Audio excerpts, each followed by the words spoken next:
નમસ્કાર દર્શક મિત્રો, હું શ્વેતા કહાર હેડલાઇન ન્યૂઝના બુલેટિનમાં આપનું સ્વાગત કરું છું। વડોદરામાં લોકસભા ચૂંટણી માટે વધુને વધુ મતદાન થાય તેના ભાગરૂપે વડોદરા શહેર અને જિલ્લાની 14 જેટલી સ્કૂલોમાં માનવ સાંકળના કાર્યક્રમોનું આયોજન કરવામાં આવ્યું છે। વડોદરામાં લોકસભા ચૂંટણી માટે તંત્ર વધુને વધુ મતદાન થાય તેવા પ્રયાસો કરી રહ્યું છે, જેના ભાગરૂપે મતદાન જાગૃતિ માટે વિવિધ કાર્યક્રમો યોજવામાં આવી રહ્યા છે। દરેક ચૂંટણી જેમ આ કાર્યક્રમમાં સ્કૂલને પણ સામેલ કરવામાં આવ્યો છે। સ્કૂલમાં હાલમાં ચાલી રહેલી પરીક્ષા વચ્ચે પણ આવતીકાલે આજે વડોદરા શહેર અને જિલ્લાની 14 જેટલી સ્કૂલોમાં માનવ સાંકળના કાર્યક્રમનું આયોજન કરવામાં આવ્યું છે। સવારે 7 વાગ્યાથી 11 વાગ્યા સુધીમાં આ સ્કૂલોમાં વિદ્યાર્થીઓ મતદાન જાગૃતિ માટે માનવ સાંકળ બનાવશે। કુલ મળીને 10,000 વિદ્યાર્થીઓ ભાગ લીધો છે। માનવ સાંકળ બાદ સ્કૂલમાં તારીખ 16 એપ્રિલના રોજ રંગોળીનું આયોજન કરવામાં આવ્યું છે તથા તારીખ 28 એપ્રિલના રોજ વોટેથોન યોજાશે તથા 30ના રોજ સાયકલ રેલી યોજાશે, જેમાં પણ સ્કૂલને સામેલ થવા માટે કહેવાયું છે। આ બે કાર્યક્રમો યોજાશે ત્યારે સ્કૂલોમાં વેકેશન પડી ચૂક્યું હશે અને તે સમયે વોટેથોન તેમજ સાયકલ રેલી માટે વિદ્યાર્થીઓ એકઠા કરવાની સ્કૂલોને તકલીફ પડશે। આ પહેલા મતદાન જાગૃતિ માટે સ્કૂલોમાં વિદ્યાર્થીઓને પ્રતિજ્ઞા લેવડાવવાની તેમજ ડ્રોઈંગ સ્પર્ધા જેવી ઇવેન્ટો યોજાઈ ચૂકી છે। વડોદરા જિલ્લામાં જિલ્લા ચૂંટણી અધિકારીશ્રીના માર્ગદર્શન હેઠળ સમગ્ર જિલ્લામાં મતદાન વધારવા માટેની વિવિધ પ્રવૃત્તિઓ હાથ ધરવામાં આવી રહી છે। વડોદરા જિલ્લામાં મતદાન વધારવા માટે સ્વીપ ટીમની રચના કરવામાં આવી છે। તેવી જ રીતે જિલ્લા વિકાસ અધિકારીશ્રી અને હું એટલે કે ડેપ્યુટી કમિશનરને પણ જે વિસ્તારોમાં મતદાન ઓછું થાય છે ત્યાં મતદાન વધારવા માટે ખાસ નોડલ અધિકારી તરીકે નિયુક્ત કરવામાં આવેલા છે। જિલ્લા ચૂંટણી તંત્રના આજના અભિયાન હેઠળ સમગ્ર જિલ્લામાં કુલ 13 જગ્યાએ 10 વિધાનસભામાં અંદાજે 10,000થી વધુ વિદ્યાર્થીઓ દ્વારા આજે હ્યુમન ચેઇન બનાવી અને મતદાન જાગૃતિનો સંદેશો આપવામાં આવી રહ્યો છે। આપના માધ્યમથી હું સર્વે જિલ્લાના અને વડોદરા શહેરના મતદારોને વિનંતી કરું છું કે મતદાન એ આપણી પવિત્ર ફરજ છે। આપણે અચૂક મતદાન કરીએ અને જે વધુમાં વધુ મતદાન થાય એવા જે જિલ્લા ચૂંટણી તંત્રના પ્રયત્નો છે એને આપણે પરિપૂર્ણ કરીએ। આગામી જે લોકસભા ઇલેક્શન આવી રહ્યું છે 2024, એ અંતર્ગત લોકોમાં મતદાન અંગે જાગૃતિ આવે, વોટર અવેરનેસ થાય, એ સંદર્ભે આજે ભવન સ્કૂલ ખાતે 1500 વિદ્યાર્થીઓ ભેગા થઈને એક હ્યુમન ચેઇન બનાવવા જઈ રહ્યા છે અને એના થકી વોટર અવેરનેસ એક સરસ મજાનો કાર્યક્રમ ભવન સ્કૂલ ખાતે આજે થઈ રહ્યો છે। હું પણ 145 માંજલપુર વિધાનસભા મત વિસ્તારના ચૂંટણી અધિકારી તરીકે સર્વે મતદારો છે એમને અપીલ કરવા માગું છું કે આગામી જે પણ લોકસભા ઇલેક્શન આવે છે એમાં ખૂબ જ ઉત્સાહથી લોકો ભાગ લે અને જે પણ લાયકાત ધરાવે છે તમામ મતદારો મત આપે પોતાનો।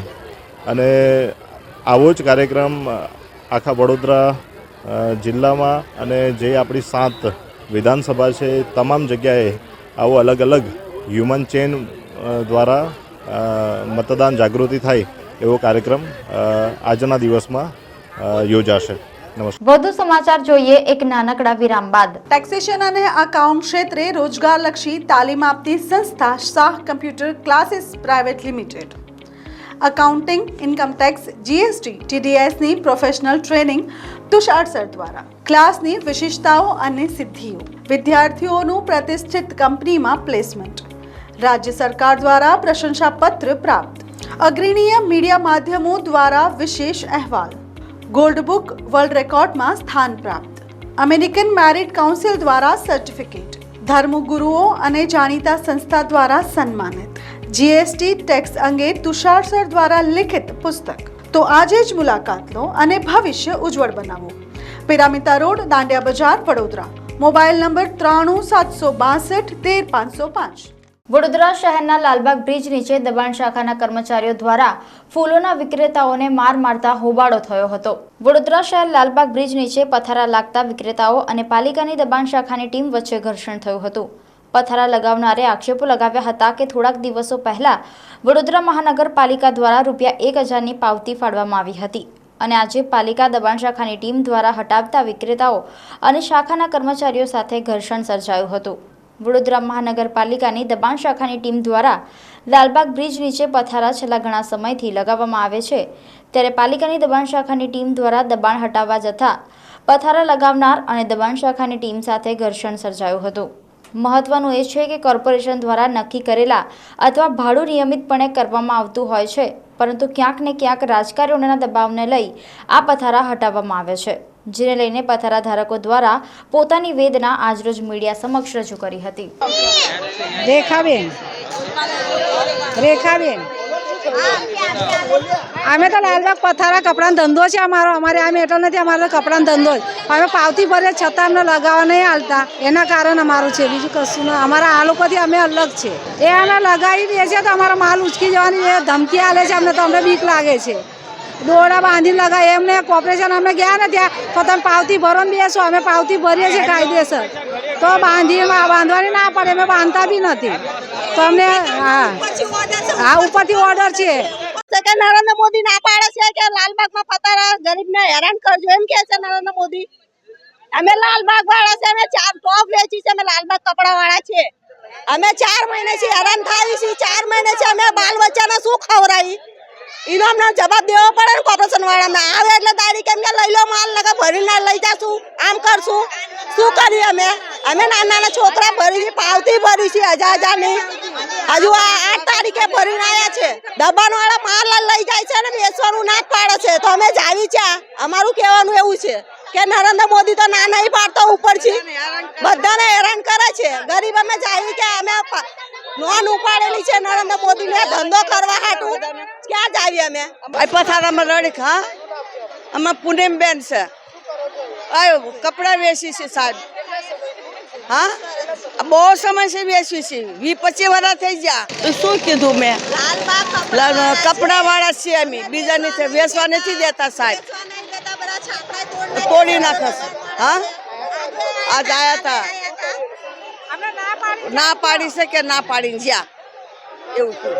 આ શું ફાવતી રે જો, આ જો ફાવતી રે જો, આ ફાવતી બધી રે જો, જો આ ફાવતી રે જો, આટલા દેતા કરતા તો અમને ઊભા કરે છે સાહેબ। બોલો એમ ગરીબ માણસ ક્યાં જવી, આમાં નાના નાના બચ્ચા બાળ બચ્ચા છે, તો એમ શું કરવી કહો લો, અમારા બચ્ચાનું તો પેટ ભરવું જોઈએ ને, અમને કોઈ દેશે।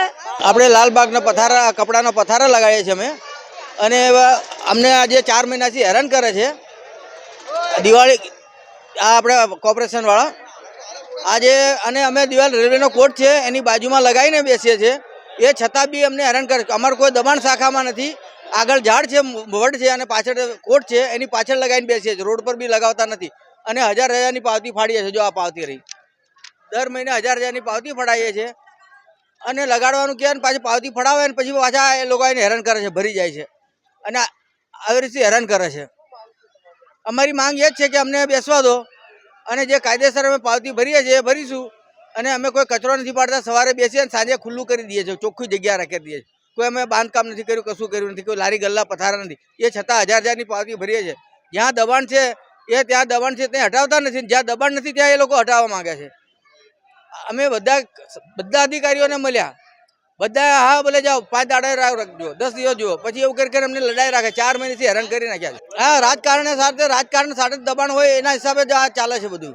આ બધું કોણ કરે છે અમને કોઈને જાણ નથી, અમે તો ભણેલા છે નહીં, ભણેલા ગણેલા છે નહીં, અમને કોઈ નોકરી આપે એવું છે નહીં, તો અમે શું કરીએ? અમારે એ ધંધો છે, બીજો કોઈ ધંધો છે નહીં। અમે બેસીએ, સાંજે બેસીએ, સવારે ખાલી કરી દઈએ સાહેબ।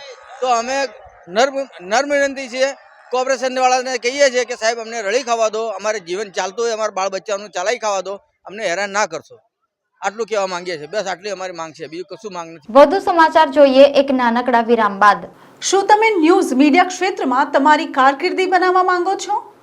પ્રતિભાશાળી અને પ્રભાવશાળી વ્યક્તિત્વ ધરાવો છો?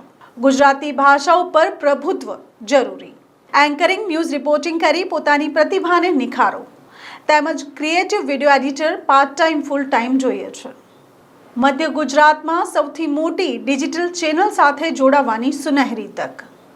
જર્નલિઝમના વિદ્યાર્થીઓ, નિવૃત્ત શિક્ષકો અને પત્રકારોને પ્રથમ તક। અરજી સાથે મળો, ઇન્ટરવ્યૂ સોમવારથી ગુરુવાર, સમય બપોરે 3 થી 6। પ્રજાની લાચારી પ્રશાસન ભ્રષ્ટાચારી એટલે જાગૃત સંસ્થાના ઉપક્રમે અંકલેશ્વર ખાતે anti corruption and crime control awareness in India Bharuch શાખાની ઓફિસનું ભરૂચ જિલ્લા સંગઠન ભાજપ ઉપપ્રમુખ અશોક ઝાના હસ્તે રિબિન કાપી ઉદ્ઘાટન કરવામાં આવ્યું. Anti corruption and crime control awareness in ઇન્ડિયાના ચેરમેન નેશનલ પ્રેસિડેન્ટ લવલી ઠાકુરના માર્ગદર્શન હેઠળ અંકલેશ્વર ખાતે anti corruption and crime control awareness in India Bharuch શાખાની ઓફિસનું ભરૂચ જિલ્લા સંગઠન ભાજપ ઉપપ્રમુખ અશોક ઝાના હસ્તે રિબિન કાપી ઉદ્ઘાટન કરવામાં આવ્યું. આ સંગઠનનો મુખ્ય ઉદ્દેશ્ય દહેજ, બાળ વિવાહ સંબંધિત ઉત્પીડા, હિંસા, ઘરેલું હિંસા, શારીરિક શોષણ, માનસિક ઉત્પીડા, એસિડ એટેક ઉત્પીડા, છેડતી, દારૂ સંબંધિત ઉત્પીડાનો છે. આ ઉપરાંત ભારતમાં ભ્રષ્ટાચાર વિરોધી અને ક્રાઇમ કંટ્રોલ અવેરનેસ દ્વારા સમાજને સંગઠિત કરવા, જેથી કરીને સમાજમાં વિકાસ અને સુખ શાંતિની સ્થાપના થઈ શકે અને એ માટે શક્ય તમામ પ્રયાસો કરવા, સમાજમાં વધી રહેલા ગુનાખોરીને રોકવા માટે શક્ય તમામ પ્રયાસો કરવા, સમાજમાં આતંકવાદીઓ વિરુદ્ધ જાગૃતિ અભિયાન ચલાવવું, સામાન્ય જનતાના મનમાંથી પોલીસનો ડર દૂર કરવો અને યોગ્ય સંકલન અને સમજણ સ્થાપિત કરવી. આ ઉદ્ઘાટન કાર્યક્રમમાં ભરૂચ જિલ્લા ઉપપ્રમુખ અશોક ઝા, જિલ્લા transport president Ramesh Bhana, Bharuch district president Dilip Kushwaha, Hindi ભાષી સેલ તાલુકાના ઉપપ્રમુખ સાળુંકે ઉપસ્થિત રહીને શોભા વધારી હતી. આજ રોજ અમે આવ્યા આપણે Miranagar Bharuch anti corruption and crime control awareness in India એની ઓફિસનું ભરૂચ લેવલની ઓફિસનું આજે અહીં ઉદ્ઘાટન કર્યું છે. એમાં અશોક ઝા સાહેબના હાથથી એનું ઓપનિંગ થયું છે.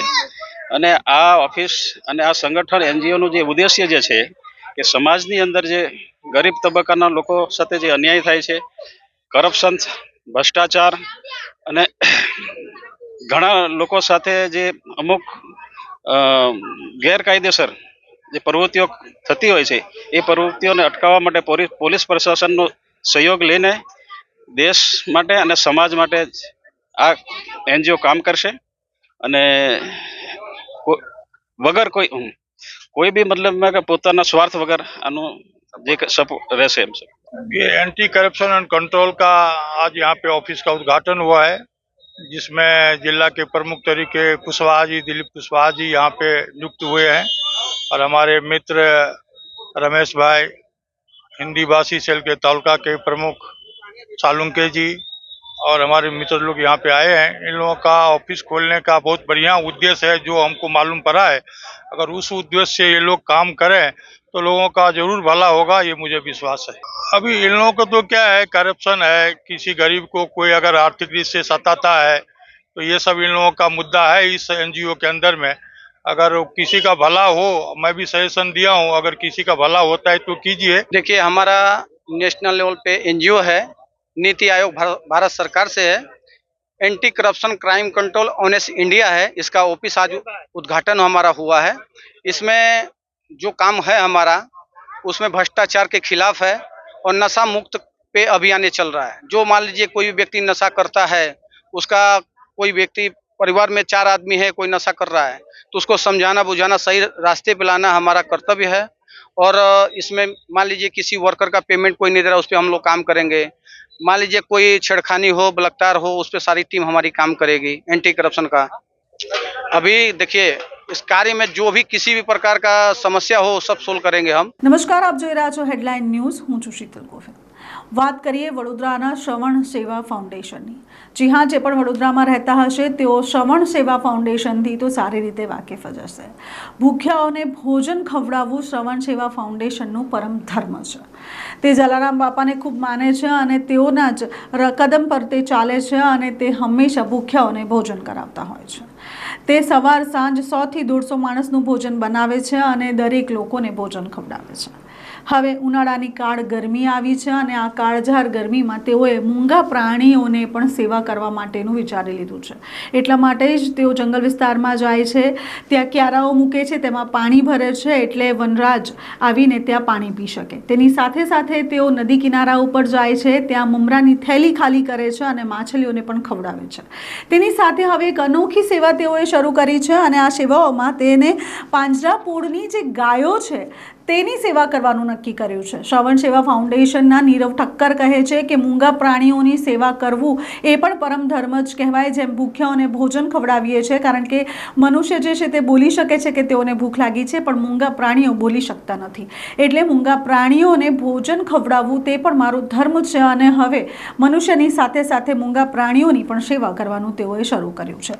તેઓએ કરજણની પાંજરાપોળની ગાયોને ડાઇનિંગ ટેબલ ઉપર જમવાનું આપ્યું છે. તેઓ 15 દિવસથી તેની તૈયારી કરતા હતા. સૌપ્રથમ તેઓએ કરજણ પાંજરાપોળમાં ડાઇનિંગ ટેબલ એટલે કે ક્યારીઓ બનાવડાવી અને ક્યારીઓ બનાવીને તેને સાફ સુથરી કરીને તેના ઉપર આશરે 500 કિલો જેટલો તાજો કેરીનો રસ બનાવીને પીરસ્યો છે. અને આપ જુઓ છો કે 2000થી વધુ ગાયો આ રસનું ભોજન કરી રહી છે.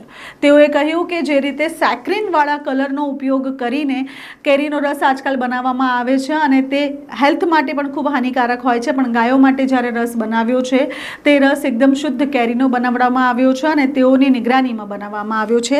આશરે 500 કિલો જેટલો રસ તેઓએ બનાવ્યો છે અને આ રસ 2000 જેટલી ગાયોએ ગ્રહણ કર્યો છે.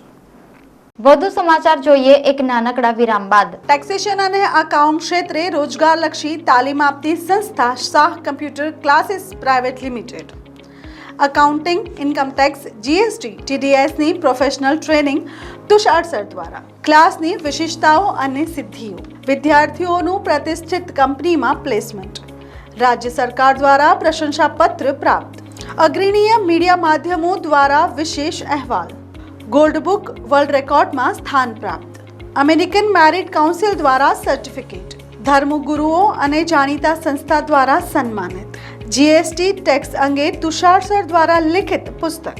તો આજે જ મુલાકાત લો અને ભવિષ્ય ઉજ્જવળ બનાવો. પિરામિતા રોડ, દાંડિયા બજાર, વડોદરા. Mobile number 9362621305.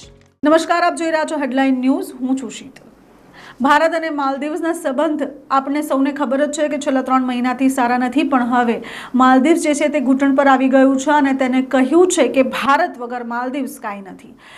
બોલિવૂડના સેલિબ્રિટીઝની ફેવરેટ ડેસ્ટિનેશન એટલે માલદીવ્સ અને ઘણા ખરા યુવાનો પોતાના હનીમૂન્સ માટે યા તો ફરવા માટેની બેસ્ટ ડેસ્ટિનેશન તરીકે માલદીવ્સને પસંદ કરતા હતા. અને એક સમય એવો હતો જ્યારે માલદીવ્સની ટિકિટ્સ અને હોટલ્સ હંમેશા ફૂલ રહેતી હતી.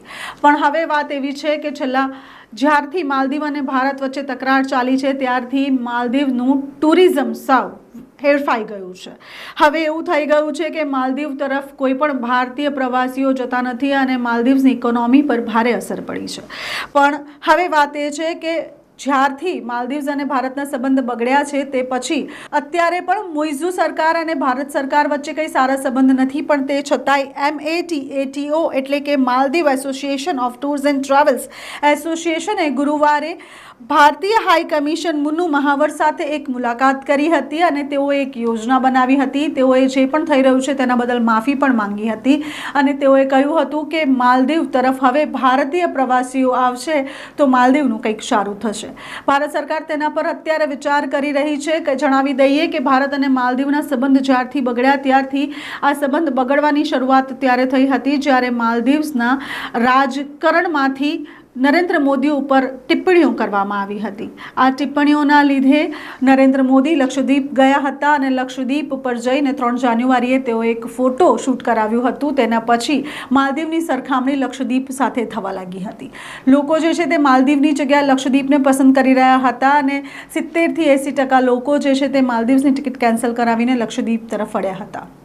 હવે માલદીવની મુશ્કેલી જ્યારથી વધી છે ત્યારથી તે ભારત પાસે સહાય માંગી રહ્યું છે અને ભારતે પણ તેને સહાય આપવાનું હવે વિચાર કરી લીધો છે.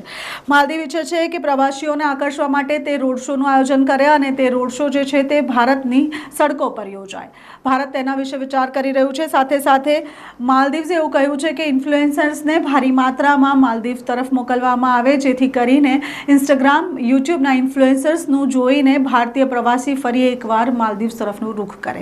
ભારતે વાત કરી છે અને ભારતે ચર્ચામાં તેમને કહ્યું છે કે તેઓ પૂરતો પ્રયાસ કરશે કે તે માલદીવ્સને મદદ કરી શકે છે કે કેમ. હવે આખા વિષયમાં ભારત અને માલદીવ્સ પર પ્રજા શું રિસ્પોન્સ આપે છે તે જોવાનું રહ્યું અને હવે જે પ્રજા છે ને જે પ્રવાસીઓ છે તે માલદીવને ફરી એકવાર પોતાનું ફેવરેટ ડેસ્ટિનેશન બનાવે છે કે નહીં તે જોવાનું રહ્યું.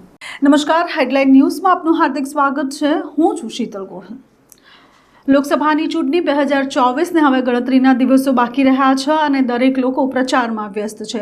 તેવા જ સમયે હવે રૂપાલાનો વિવાદ થમવાનું તો નામ નથી જ લઈ રહ્યો. ત્યાં ક્ષત્રિય પણ પોતાની જીત પર અડેલા દેખાય છે. ક્ષત્રિય સમાજ પોતા ઉપર કરેલી ટિપ્પણીને અત્યારે માન સન્માન પર લઈને બેઠા છે અને તેઓ કહી રહ્યા છે કે રૂપાલા હશે તો ભાજપને વોટ નહીં આપવામાં આવે.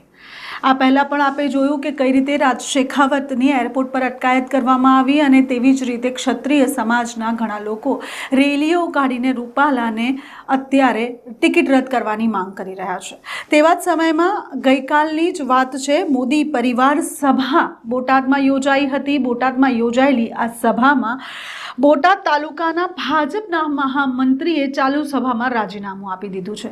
તેઓએ કહ્યું છે કે સમાજ સાથે ઊભું રહેવું ખૂબ જરૂરી બન્યું છે. ભાજપ જ્યારથી જોડાયો છું ત્યારથી જ ભાજપની સાથે છું અને જ્યારથી વોટ આપવાનું શરૂ કર્યું છે ત્યારથી જ ભાજપને જ વોટ આપું છું અને ભાજપને માન સન્માન સાથે માનું છું. પણ અત્યારે સમય એવો આવી ગયો છે કે મારે મારા સમાજ સાથે ઊભું રહેવું પડે છે, એટલે હું મારા આ પદથી રાજીનામું આપી રહ્યો છું. અને તેઓએ રિક્વેસ્ટ પણ કરી હતી કે ભાજપ રૂપાલાએ જે વાણી વિવાદ કર્યો છે તેના પર કંઈક વિચારે તો સારું. શું છે સમગ્ર મામલો તેનો વિડીયો અત્યારે જોઈ લઈએ.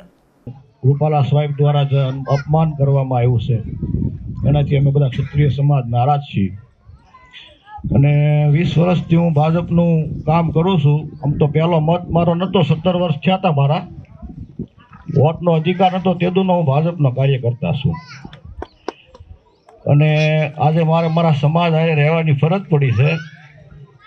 હું બોટાદ તાલુકા ભાજપના મહામંત્રી પદેથી આજે રાજીનામું આપું છું. કારણ કે જ્યાં સુધી આ જે પ્રશ્ન ચાલે છે રૂપાલા સાહેબનો, ત્યાં સુધી પતે નહીં, જ્યાં સુધી એનું હું એવું ઈચ્છું છું એનું સુખદ સમાધાન આવે. આ તો વાત થઈ બોટાદની, પણ હવે વાત કરીએ પાટણથી. પાટણના સાંસદ જે છે તેઓ તો પ્રધાનમંત્રી નરેન્દ્ર મોદીનું નામ જ ભૂલી ગયા છે. પાટણમાં ટૂંક સમય પહેલાં એક સભા યોજવામાં આવી હતી. અત્યારે જે સભાઓ યોજાય છે તેને મોદી પરિવાર સભાના નામથી સંબોધવામાં આવે છે. આ મોદી પરિવાર સભામાં જ્યારે પાટણના સાંસદ જાય છે અને તેઓને સંબોધન કરવા માટે માઇક જ્યારે આપવામાં આવે છે ત્યારે એ પ્રજાની સાથે વાત કરતાં કરતાં કહે છે કે આપણા ગુજરાતના પાનેતા પુત્ર નરેન્દ્ર દેસાઈ. એટલે વાત એ છે કે ભાજપમાં જે ઉમેદવારો છે, ભાજપમાં જે કાર્યકરો અને અગ્રણીઓ છે તેઓને એટલું પણ ભાન નથી કે તે જેની માટે ઊભા છે ને જેની સાથે ઊભા છે તે વ્યક્તિનું નામ શું છે. એટલે આ તો એવી જ વાત થઈ કે તમે સત્તા એટલી બધી આપી દીધી છે કે નશામાં ચૂર વ્યક્તિઓ, સત્તાના નશામાં ચૂર વ્યક્તિઓ અત્યારે જે મન ફાવે તે કરે છે. એક તરફ રૂપાણા વાણી વિલાસ કરે છે તો એક તરફ જે પાટણના સાંસદ છે તે નામ પણ ભૂલી જાય છે. તે કહે છે નરેન્દ્ર દેસાઈ, પછી પ્રજા તેને સુધારે છે અને તેના પછી તે ફરીથી ભાષણ શરૂ કરે છે અને કહે છે નરેન્દ્ર મોદી. શું છે સમગ્ર વિડીયો તેના પર પણ નજર કરીએ. ઇતિહાસ એટલા માટે મિત્રો કે ગુજરાતના પનોતા પુત્ર નરેન્દ્રભાઈ દેસાઈ, કે ગુજરાતના પનોતા પુત્ર નરેન્દ્રભાઈ દેસાઈ, નરેન્દ્રભાઈ મોદી સાહેબ. તો જોયું આપે કઈ રીતે ભાજપ જે છે તે અત્યારે ગૂંચવણમાં છે કે હવે કરવું તો શું કરવું. એક તરફ સાંસદ નામ ભૂલી જાય છે, એક તરફ સાંસદ વાણી વિલાસ કરે છે, એક તરફ રંજનબેનની અગેન્સ્ટમાં પોસ્ટર લાગે છે. હવે ભાજપ આ વખતે કેટલા વોટથી જીતે છે તે જોવાનું રહ્યું. વધુ સમાચાર જોઈએ એક નાનકડા વિરામ બાદ. શું તમે ન્યૂઝ મીડિયા ક્ષેત્રમાં તમારી કારકિર્દી બનાવવા માંગો છો? પ્રતિભાશાળી અને પ્રભાવશાળી વ્યક્તિત્વ ધરાવો છો? ગુજરાતી ભાષા ઉપર પ્રભુત્વ જરૂરી. એન્કરિંગ, ન્યૂઝ રિપોર્ટિંગ કરી પોતાની પ્રતિભાને નિખારો. તેમજ creative video editor part time full time જોઈએ છે. મધ્ય ગુજરાતમાં સૌથી મોટી ડિજિટલ ચેનલ સાથે જોડાવાની સુનહેરી તક. જર્નલિઝમના વિદ્યાર્થીઓ, નિવૃત્ત શિક્ષકો અને પત્રકારોને પ્રથમ તક. અરજી સાથે મળો. ઇન્ટરવ્યૂ સોમવારથી ગુરુવાર, સમય બપોરે 3 થી 6. નથી ગરીબોના ઘરે તેલનું ટીપું ને અમીરોની કબર પર ઘીના દીવા થાય છે. નમસ્કાર, હું શ્વેતા કહાર હેડલાઇન ન્યૂઝમાં આપનું સ્વાગત કરું છું. શહેરમાં પાણીની બૂમો વચ્ચે સ્વિમિંગ પુલમાં 2 લાખ લીટર પાણી ઠલવાયું. વડોદરા શહેરના પૂર્વ વિસ્તાર હોય કે પછી પશ્ચિમ વિસ્તારો, ગમે ત્યાં પાણી નહીં મળતું હોવાનું અથવા તો પૂરતું પાણી નહીં આપવામાં આવતું હોવાની બૂમો ઉઠી રહી છે. અને આવી પરિસ્થિતિ વચ્ચે શહેરના સ્વિમિંગ પુલમાં ટેન્કરોથી પાણી ભરવાનું ચાલુ કરવામાં આવ્યું છે. જો કે રાજીવ ગાંધી સ્વિમિંગ પુલને ફાયર બ્રિગેડના ટેન્કરથી ભરવામાં આવતા વિવાદ થયો છે।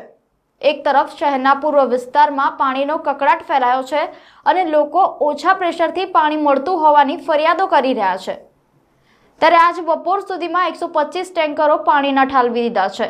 તો રાજીવ ગાંધી સ્વિમિંગ પુલમાં 52 ટેન્કર પાણી ઠાલવ્યું હતું, જ્યારે લાલબાગમાં 12 ટેન્કર ઠલવાયા। થોડા દિવસ અગાઉ પૂર્વ વિસ્તારમાં પાણીની ભયાનક કટોકટી ઊભી થઈ હતી। લોકોને 2 દિવસ પાણી જ નહોતું મળ્યું, ત્યારે આવી રીતે શહેરભરમાંથી ટેન્કરો દોડાવીને પાણી કેમ આપ્યું નથી તેવા સવાલો ઊભા થાય છે। થોડા દિવસ અગાઉ કોર્પોરેશન સંચાલિત લાલબાગ સ્વિમિંગ પુલ તથા રાજીવ ગાંધી સ્વિમિંગ પુલ પાણી ડહોળું આવવાના કારણે બંધ કરાયું હતું, તો અત્યારે તાત્કાલિક શરૂ કરવાની ઉતાવળ કેમ? આટલી ઉતાવળ વડોદરાના શહેરીજનોને એક ટાઈમ પાણી સમયસર મળે એના પ્રયાસો કરો તોય ઘણું છે। શહેરમાં વોર્ડ નંબર 15માં આશરે 1 લાખની વસ્તી છે અને આ લોકોની પાણીની પ્રાથમિક સુવિધા આપવાના બદલે માત્ર સ્વિમિંગ માટે આવતા 400 લોકોની સુવિધાનો વિચાર કરવો એ જરા નવાઈ લાગે તેવું છે, કારણ કે હાલ ચૂંટણીનો સમય છે અને ડોર ટુ ડોર ફેરણીમાં પ્રચાર માટે જઈએ છે ત્યારે લોકો સીધી વાત પાણી મુદ્દે જ કરતા હોય છે। વડોદરાની 50% જનતાને પૂરતા પ્રેશરથી પાણી નથી મળતું, આ અંગે હેડલાઇન ન્યૂઝ દ્વારા નવનિયુક્ત ઉમેદવાર હેમાંગ જોશીને પ્રશ્ન કરવામાં આવ્યા, તો સાંભળો તેઓ શું કહે છે। 50% લોકોને પાણી નથી મળતું આ વિષય તપાસ આધીન છે અને વડોદરા મ્યુનિસિપલ કોર્પોરેશન ખૂબ જ ઝીણવટભર્યું આ બાબતે કાર્ય કરી રહી છે અને ખૂબ જ ઝીણવટભર્યું આ બાબતે ચિંતા પણ કરી રહ્યું છે। પહેલીવાર આવું એક એક્સ્ટ્રાઓર્ડિનરી સિચ્યુએશન આવી કે એક સાથે 3 પ્રકારની લાઇનનું રિપેરિંગ વડોદરા કોર્પોરેશનને એકસાથે કરવું પડ્યું અને એને કારણે આ પરિસ્થિતિ ઊભી થઈ।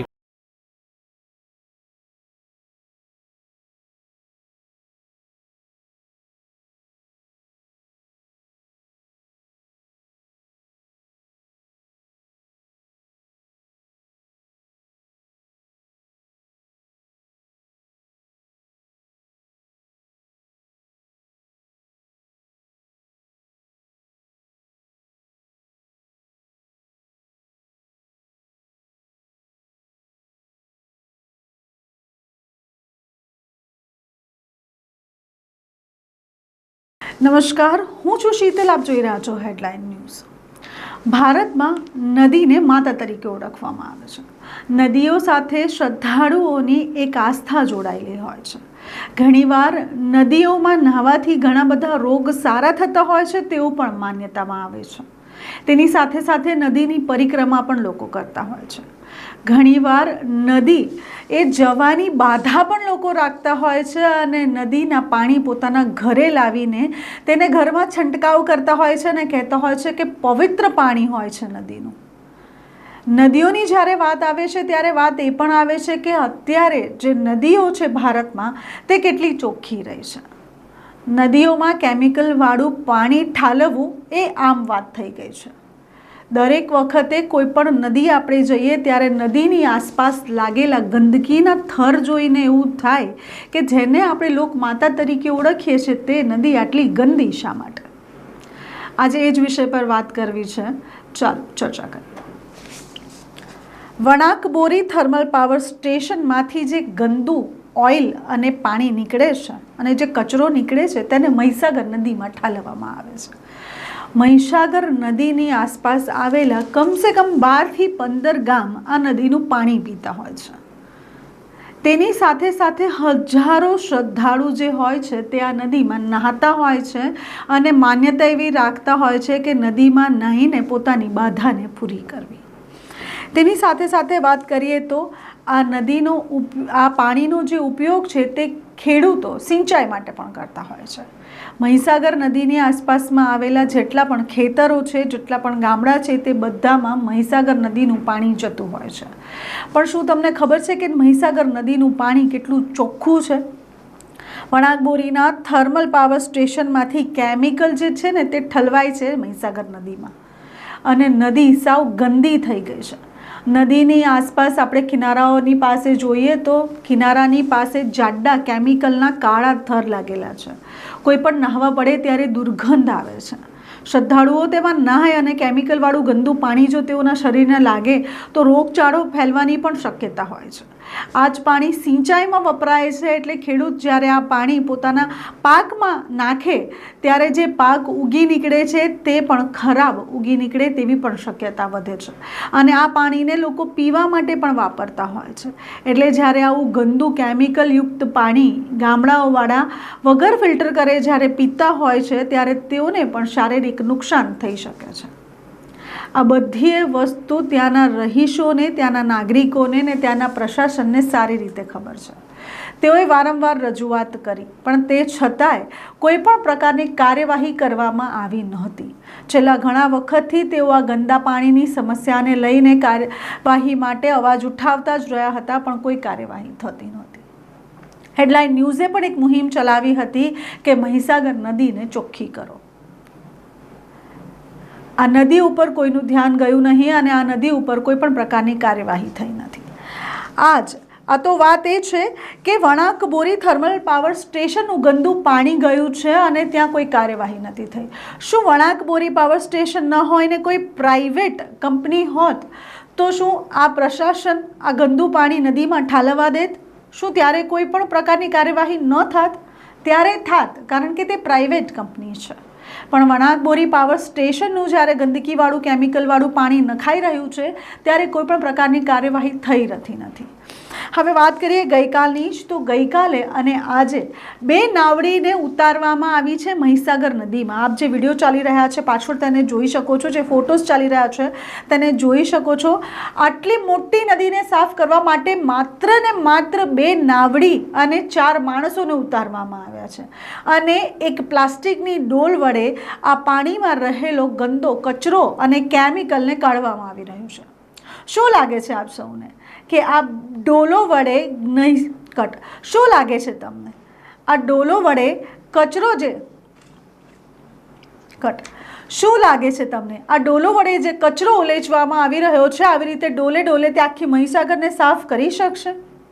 શું લાગે છે આપને આ જે નાટકીય પ્રવૃત્તિ થઈ રહી છે તે કેટલા દિવસ ચાલશે?